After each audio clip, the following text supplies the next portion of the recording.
undercover cops that, first of all, they didn't justify who they were, and then they let off 50 rounds. Bro, you got a fast car that you drive fast on the LIE or wherever you drive. And just imagine that you didn't see a cop siren going on, and they start spraying your car. That's just plain injustice, Ed. There's no way you can cover it up. Start spraying the car.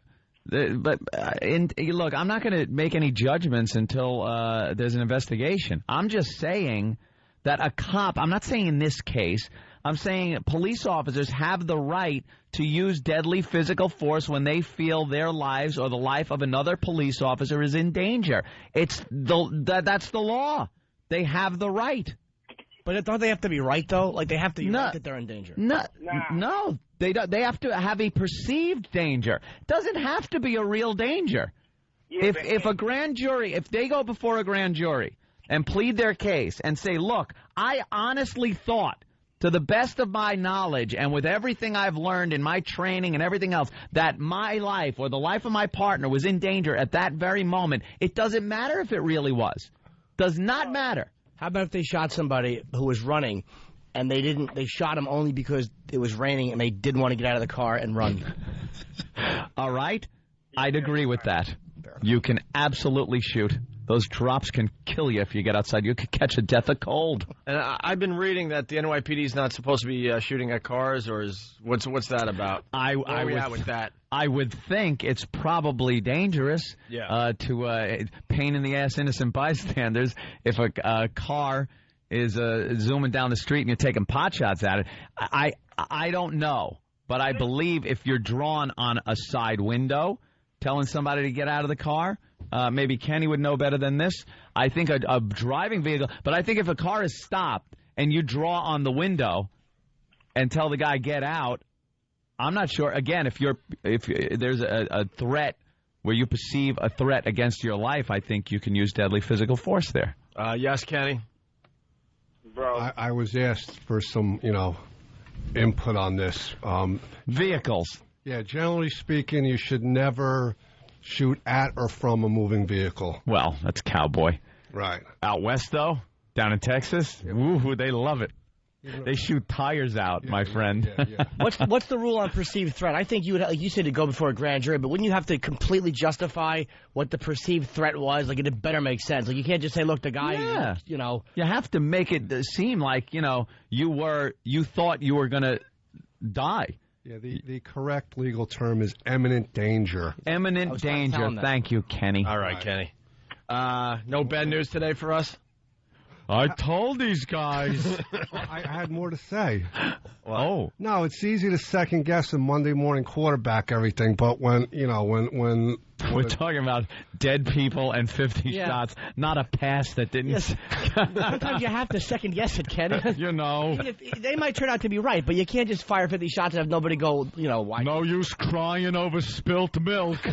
Guy throws a simple cliche on a deadly shooting that the entire country is discussing. A bird in the hand. The cops do a terrific job every day. I think it's one of the most difficult jobs in the country. And, they do for the most part, a great job. Yeah, until you walk a mile in their shoes. All right. Flatfoot. Beat it. Let's go to Rob on Long Island. Rob. Yeah, listen to today. You're checking out the Opie and Anthony show. Know why we're annoyed? They just had a miniature pony on TV, and we hate it. On one of the morning shows. It had short, fat legs like a real midget. It was just as aggravating. Yeah, it looked like a midget. Like, I guess that can happen to a horse, huh? Yeah. Little midget horse, big, fat little legs. Little midget-type head, but only horse-like. Little stumpy horse face. And he's trotting around in this little pen that he probably looks at and gets all mad because any horse could step over. It's a foot high, his fence. His fenced-in area, 1 foot high, and he can't get over it. His fat little body. And his belly hangs down, and I'm obsessed with putting a work boot in it. It drags on the ground, his belly. Awful. All right, it's the O&A virus spreading across America. Kevin Smith should be calling in a minute or two here. And Club Soda Kenny, we're talking about horses. He goes, I used to own horses. I owned horses. And I'm sure he talked to the horses. Like Mr. Ed. What kind of horses, Kenny? What? Quarter horses. We're looking for the other 3/4.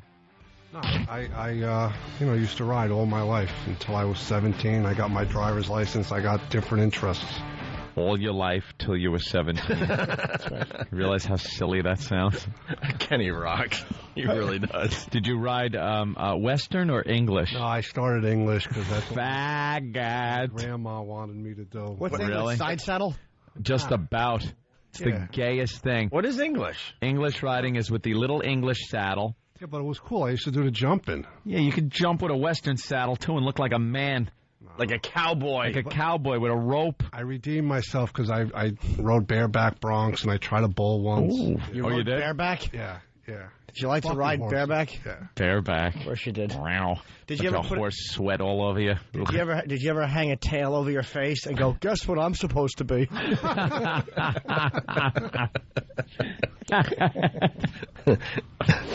The bringer of bad news for the other horses. Hey, look, I don't want to upset you, but his head was found in a producer's bed in Los Angeles. Kenny is twisted. He picks me up this morning. The first thing he says to me is, "What's wrong with your neck?" And I'm like, "What?" Well, I don't want to tell you, but He was just hoping that something was wrong with my neck. He was all excited, like, "Oh, I want to share in the bad news you have today." What happened? There's nothing wrong with my neck, because I guess how I was holding my stuff as I was leaving my apartment today, it looked like I might have had a kink in my neck. He's like, "Oh, my God, what's wrong with your he neck?" was hoping. He was so excited to hear how awful it was. Kenny's a tragedy junkie. Yeah, he's addicted to He tragedy. likes being the bearer of bad news. How about a good morning? I know. How about some good news once in a while? Right. You get none of that out And of then him. on the way, speaking of bad news, on the way to work this morning, we're flying to West Palm Beach this weekend because they're doing the bake sale. We're very excited. And Monday and Tuesday, we're doing our show live down there in West Palm Beach. Yeah. So he goes, "What's wrong with your neck?" And then we start driving and he goes, "Boy, I hope we can fly Friday. It's supposed to rain." Like, it's stupid rain. I hope we could get out. The raindrops on the plane. But see, what he's really saying is he's secretly hoping that we can fly. Of course. And that we're all miserable in the airport for hours on end. Because he'll be, I told you. Right. I told you on Tuesday Right. that the weather. This is what Kenny should say when he sees you. Look, I've got some negativity unless you've got something you'd like to bring to the table. You're just the worst. God, it's what, Tuesday, and he's already checking forecasts, hoping that something awful is heading our way. What a wet blanket. Kenny's a wet blanket. I just want to see Kenny through history. I don't know, that Hindenburg. I've seen hydrogen. It goes up. Can happen. Yeah, beforehand, right? Oh, the humanity. The Hindenburg coming into Lakehurst. Here it is. The mooring line's dropping, and it's bursting into flames. I told them hydrogen is explosive, but they didn't want to listen. Look, burning people. There they are. I'm sure their family's very upset that their charred remains of their loved ones are laying on the ground here in Jersey. I told the Titanic to make a left. Iceberg dead ahead, sir, but you didn't want to listen. I told you to slow the ship down, but you had to set a speed record. Now we're all going to perish in the icy North Atlantic. I told you. I told you. You didn't want to listen. Freaking checking weather 3-4 days in advance. And then it's going to rain. Like, what was it, the Wright brothers? Look, America, I don't want to bring bad news, but at 12:51 p.m., President Kennedy died. All excited. Secretly excited that he gets to share this with everybody. Yeah, I told them, put the top up. But they didn't want to listen. It's a nice day.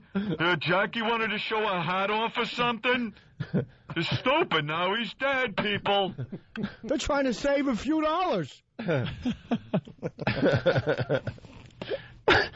Houston, they got a problem. I told them.